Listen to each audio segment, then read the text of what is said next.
Okay, welcome back. I'm back. You're back. Oh, you turned your light on. Yay. Well, before we have a conversation with each other, which you know I always love doing, um, I thought I'd share something that came up actually just like yesterday as I decide what to talk about. And usually I want to go toward extremes like sadness or joy. Those seem to be always what we're balancing ourselves between. But um, it's there's a sadness that makes it possible for us to gain something that's much more precious than anything that we can imagine. And it seems that the experiences and the teachings of the Buddha are founded on sadness and love and openness. And although those appear to be quite different, sadness and openness are, intimately connected. And this profound sadness that overwhelms us, I think, when we understand the impermanent nature of all phenomenon. You know how I'm always talking about impermanence. And there's this sadness that overwhelms us when we really understand the impermanent nature of all phenomenon, and it opens us up to the world around us. We open our hearts and we begin to notice each other, our fellow beings. And we see how we all face the hardships of life. And we understand the fleeting nature of joys. And we become aware of how much worry and pain and suffering we all go through in our lives. And in this way, we realize that we all share similar painful experiences. And it seems to be in our faces more and more these days with COVID and fires and flooding and wars and evacuations, and there's just so much painful experience. And knowing what others go through and feel, we can't help but sympathize with them, and the wish to help and protect our fellow beings, it wells up in us. And this wish to help and protect arises from love. And the more we open our eyes to others' suffering and delusion, the stronger our love becomes.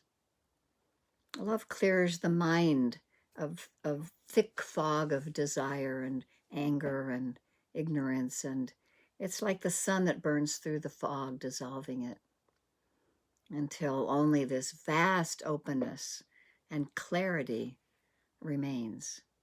When nothing but boundless openness and lucidity remain, then we come face to face with the basic nature of all phenomenon.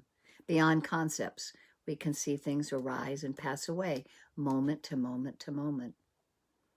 And still, as thoughts, reemerge and the fog inevitably reappears, and we can know from our own experience that freedom and awakening are always right here within us. And this realization gives rise to, in my feeling, it's an indescribable joy. That moment that we wake up, there's a moment of joy there in that freedom that we see for ourselves. And we've experienced for ourselves that there's awakening as a genuine option for us and for everyone else. And how wonderful that is. The heartfelt wish that everyone can awaken to their true freedom is born in us. And sometimes it consumes us to the point where our attachment and delusion seem to dissolve naturally. And all the while we see the world for what it is, utterly impermanent and painful, and our sadness can also grow more profound. and it opens us up to our vulnerability. And yet our sadness is also then accompanied by this genuine love and affection and a deep sense of responsibility, brought on by the certainty that if we stay the course, we'll be able to make a true and lasting difference everywhere we go by our openness and our love. And this is how sadness and love and openness sustain Dharma practitioners.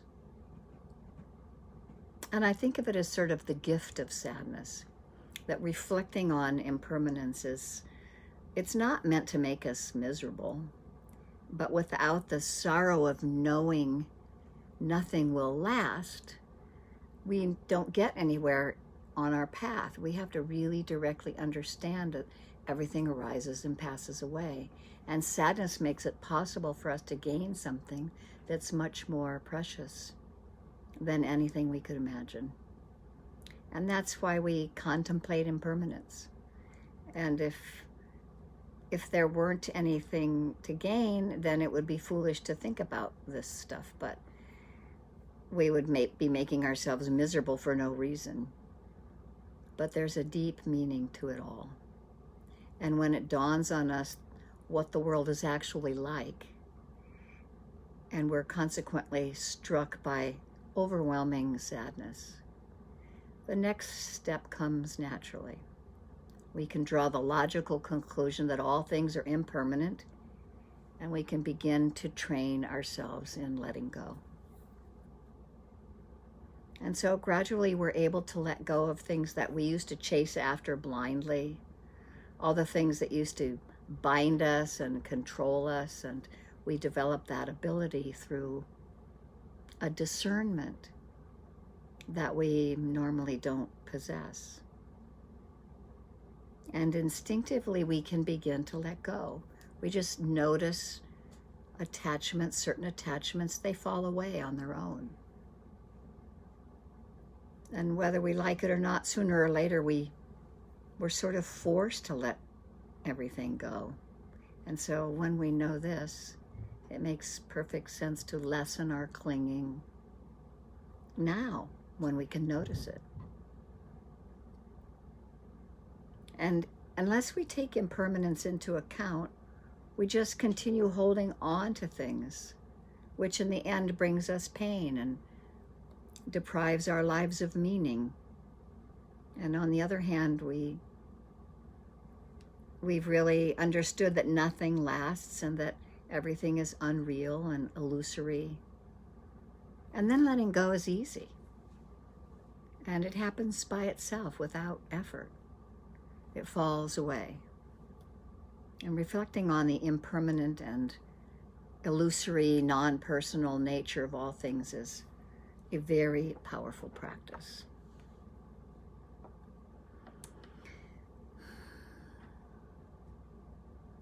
And understanding impermanence isn't like a magical feat, but it's dramatically and almost magically, it changes our experience of the world.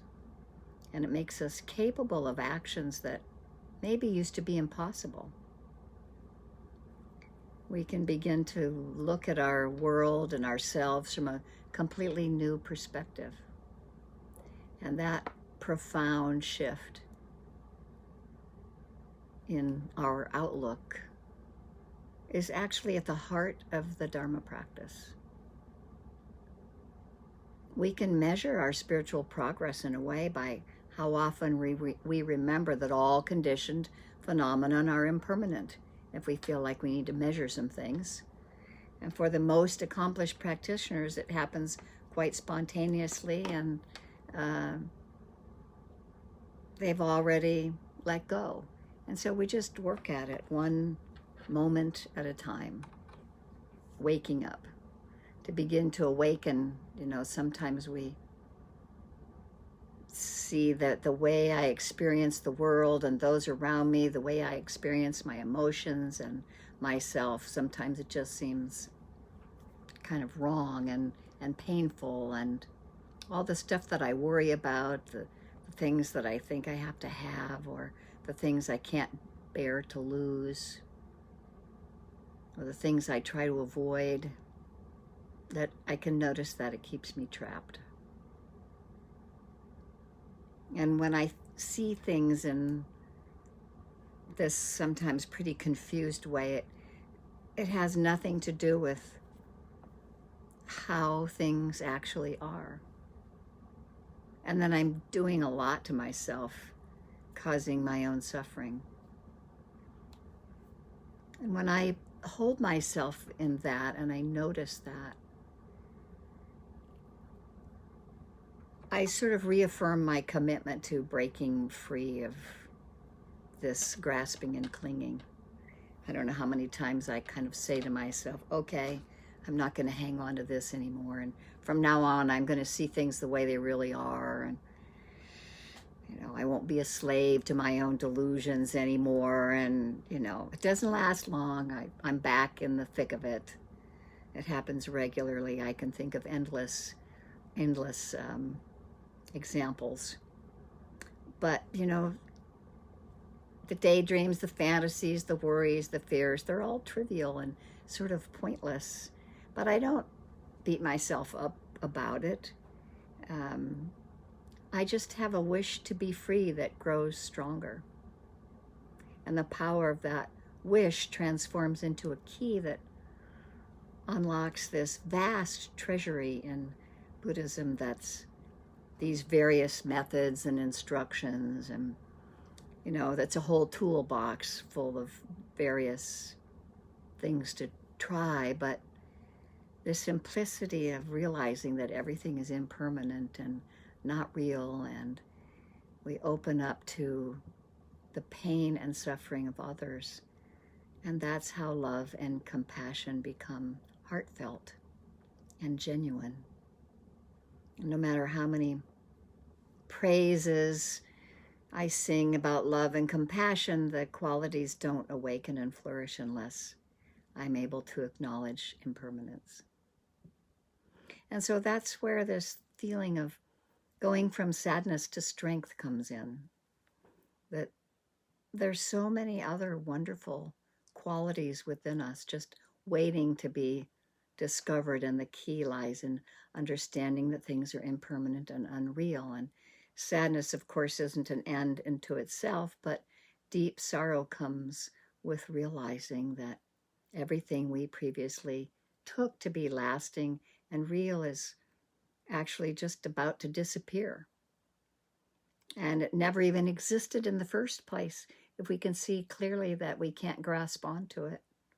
And that kind of sadness and disillusionment have a wonderful effect. Sorrow makes us let go. And when we stop chasing futile and sometimes painful goals, we can embark on the spiritual path with a strength and a resolve. And I came upon a poem. Let me see if I can go right to it. Well, it's not a poem, actually. It's just a quote. But I have to find where I kept it. I came upon it earlier today. Here it is. Louise Erdrich, the recipient of the 2021 Pulitzer Prize. Life will break you. Nobody can protect you from that. And living alone won't either, for solitude will also break you with its yearning. You have to love. You have to feel. It is the reason you are here on earth.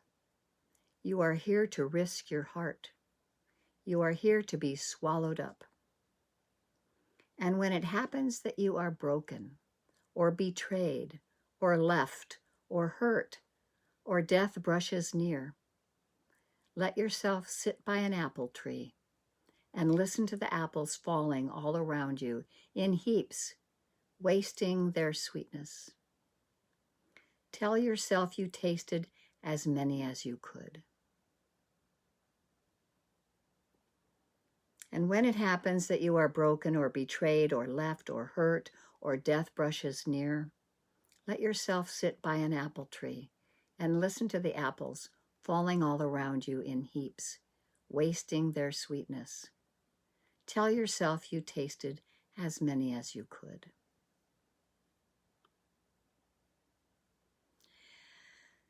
So with those thoughts about impermanence and sadness and love and openness, let's take a moment for those words to settle down and have a little conversation.